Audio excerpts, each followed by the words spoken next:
Salut, ici Résumé court. Aujourd'hui, je vais vous faire le résumé du film thriller appelé Le Parfum, l'histoire d'un meurtrier. Spoiler à venir. Attention et prenez soin de vous. Le film commence par nous présenter un homme, Jean-Baptiste Grenouille, qui est en prison, attaché avec des chaînes à l'intérieur de sa cellule. Les gardes desserrent ces chaînes et ont l'intention de le conduire à l'extérieur où une foule en colère l'attend. Simultanément, le greffier John annonce la sentence à la foule en décrivant comment ces parties du corps seront brisées avec une batte, et puis il sera pendu à une croix jusqu'à ce qu'il meure. La foule s'excite et est apparemment d'accord avec le châtiment. Dans un flashback, nous découvrons que Jean-Baptiste est né en 1738 à Paris. Sa mère ne veut pas du bébé et l'abandonne dans un endroit plein de déchets. Jean-Baptiste a un don spécial. Il est capable de sentir tout ce qu'un bébé ordinaire ne pourrait pas tolérer, allant des odeurs de tripes à la chair de porc et au vomissement. Il pleure très fort et les passants entendent le bébé. La mère de Jean-Baptiste est condamnée à mort tandis que le bébé est conduit à un orphelinat. Jean-Baptiste a demeuré au sein de l'orphelinat pendant un certain temps jusqu'à ce qu'il ait 5 ans. Il ne pouvait pas parler du tout, mais son odorat est très développé. Il peut sentir absolument tout: l'eau, les arbres, les pommes et même les mouvements. Les autres enfants ne veulent pas devenir amis avec lui parce qu'ils se sentent mal à l'aise avec la façon dont Jean-Baptiste communique et sent le monde. À 13 ans, il est vendu à un homme qui possède une tannerie et il a pratiquement fait de lui un esclave. Jean-Baptiste travaille dur et finit par devenir adulte. Sa capacité de travail exceptionnelle lui permet de survivre. Un jour, le marchand emmène Jean-Baptiste en ville pour vendre leurs marchandises. La nouvelle rend Jean-Baptiste heureux parce que son seul souhait dans le monde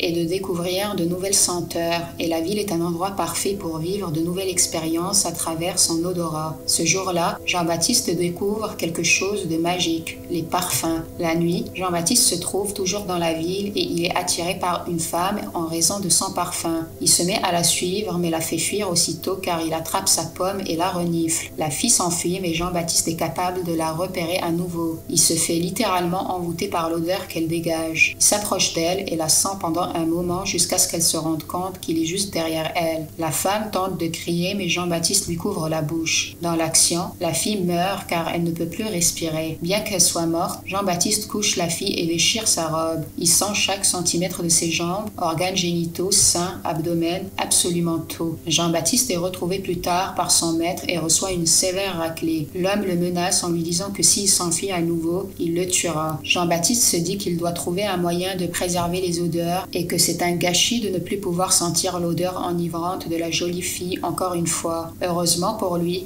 il doit livrer une commande au magasin de Monsieur Baldini, un parfumeur qui a beaucoup d'inspiration et qui est continuellement battu par le parfumeur concurrent Palissier. Lorsque Jean-Baptiste entre dans le magasin de Baldini pour livrer des pots, il est immédiatement ébloui. Il fait quelques observations sur les diverses senteurs et suscite l'intérêt de Baldini. Jean-Baptiste dit qu'il peut recréer le parfum du concurrent Palissier. Ce même parfum a troublé Baldini depuis si longtemps. Baldini est méfiant, mais le laisse faire. Jean-Baptiste s'affaire à la tâche sans même utiliser des mesures. Jean-Baptiste commente que ce n'est pas un bon parfum et ajoute quelques éléments afin de le rendre meilleur. Baldini est perplexe. Il expulse le jeune homme sans tester le parfum. Jean-Baptiste le supplie de l'engager pour travailler et en échange, il demande à Baldini de lui apprendre à préserver les odeurs. Baldini lui ferme la porte au visage, mais ensuite il teste le parfum et change d'avis. Le parfum est extraordinaire. Baldini rencontre le maître de Jean-Baptiste et paye de l'argent pour l'acheter. Ils commencent à travailler ensemble et Baldini enseigne à John la théorie de base de la production de parfums. En plus, Baldini lui apprend à utiliser les machines complexes qu'il a inventées afin de distiller l'odeur de toute chose. Ils expérimentent dans un premier temps avec des roses et cela fonctionne. Jean-Baptiste l'essaie de nouveau plus tard avec du cuivre, du verre, de l'argent et un chat. Baldini est agacé et lui dit qu'il ne peut pas réellement distiller l'odeur de toute chose, et encore moins celle d'un chat ou d'un humain. À l'écoute de ces paroles, Jean-Baptiste s'évanouit. Un médecin vient l'examiner et il annonce que Jean-Baptiste va bientôt mourir. Jean-Baptiste se réveille et demande à Baldini s'il existe d'autres méthodes de distillation. Baldini mentionne la méthode d'éthérage, mais il ne lui fait pas connaître les secrets de cette technique. Baldini laisse Jean-Baptiste libre. Il voyage à la Cité de l'Herbe pour trouver sa méthode en échange de 100 formules de parfum. Malheureusement, la maison de Baldini s'effondre sur lui et il meurt la même nuit.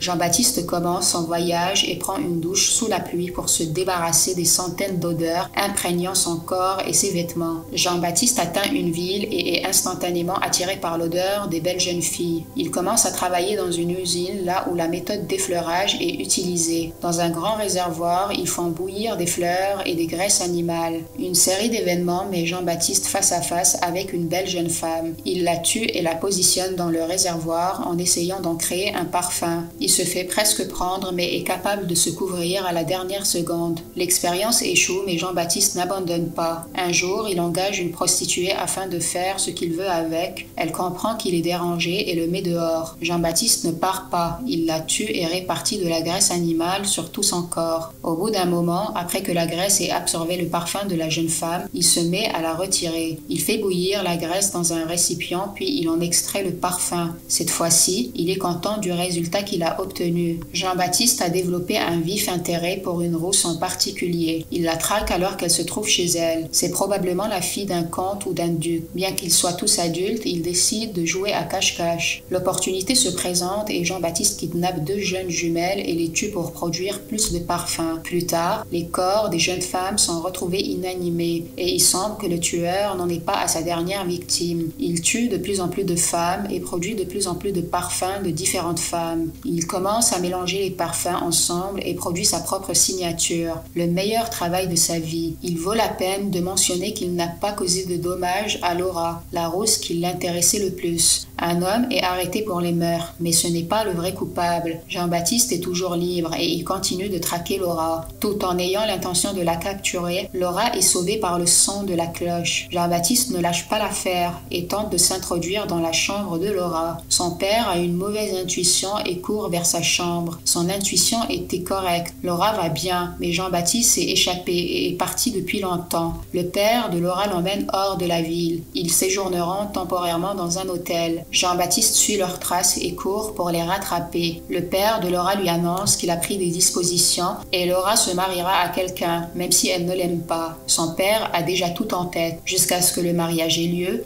Laura va rester dans un monastère afin qu'elle soit en sécurité. En attendant, des tas de cheveux sont retrouvés enterrés profondément dans la terre près de l'usine de parfum. Jean-Baptiste atteint l'hôtel et pénètre à l'intérieur. Tout le monde dort. Il marche dans la chambre du père de Laura et vole la clé de sa chambre. Il verrouille la porte et entre. Il s'apprête à lui donner un coup à la tête et à la tuer. Mais au même moment, Laura se retourne. Il regarde son visage un instant et baisse son arme. Laura ouvre les yeux et le regarde. Elle a peur mais ne crie pas. Le film passe au lendemain matin.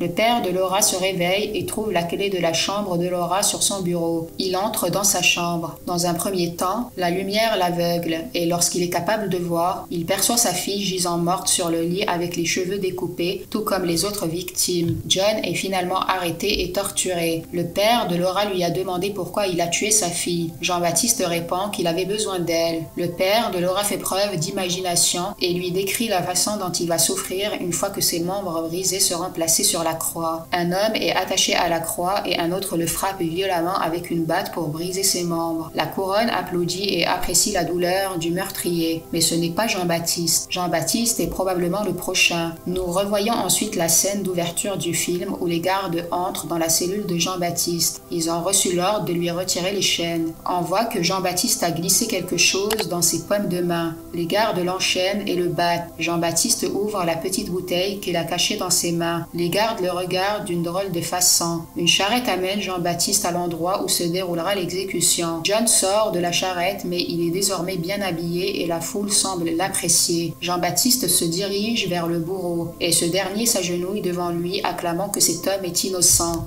Jean-Baptiste verse un peu de son parfum sur un mouchoir et répand l'odeur dans l'air. Le prêtre tombe à terre et, tandis qu'il est agenouillé, il dit que ce n'est pas un homme, c'est un ange. Toute la couronne est intoxiquée, presque ivre par cet arôme. Ils s'agenouillent tous devant lui. Vraisemblablement, Jean-Baptiste a créé l'ultime parfum. Tout le monde l'acclame. Il laisse le mouchoir s'envoler dans les airs et les gens se battent pour l'attraper. Les gens deviennent fous. Ils sont bohèmes, heureux et s'embrassent. Cela devient une grande orgie. Jean-Baptiste s'enferme dans sa propre bulle et fantasme sur la première fille qu'il a tuée, une rousse. Le cercle vicieux du meurtre a commencé et a terminé avec une rousse. Il fantasme qu'ils s'embrassent. force. Peut-être est-ce une tentative de se convaincre que toutes les femmes qu'il a tuées lui pardonneraient si elles pouvaient voir ce qu'il a créé. Le père de Laura s'approche lentement avec une épée dans les mains. « Tu ne me trompes pas, dit-il. » Mais quand il se rapproche de Jean-Baptiste, il s'agenouille devant lui et lui dit « Pardonne-moi, mon fils. » Inutile de dire que Jean-Baptiste s'en est sorti vivant. Mais peu importe ce qu'il a fait, Jean-Baptiste n'a pas la capacité de remplir son vide intérieur. Il possède la capacité de diriger l'amour des gens et de le commander. Mais il est incapable d'aimer et être aimé comme n'importe qui d'autre. Jean-Baptiste retourne à l'endroit où il est né et décide de tout arrêter. Il verse tout le parfum sur lui, créant l'illusion d'un ange au regard des autres. Les gens l'aiment tellement, beaucoup, peut-être trop même. Ils se mettent sur lui et finissent par le tuer. Abonnez-vous pour plus de vidéos comme celle-ci, activez la notification et laissez un j'aime pour aider la chaîne. Merci d'avoir regardé.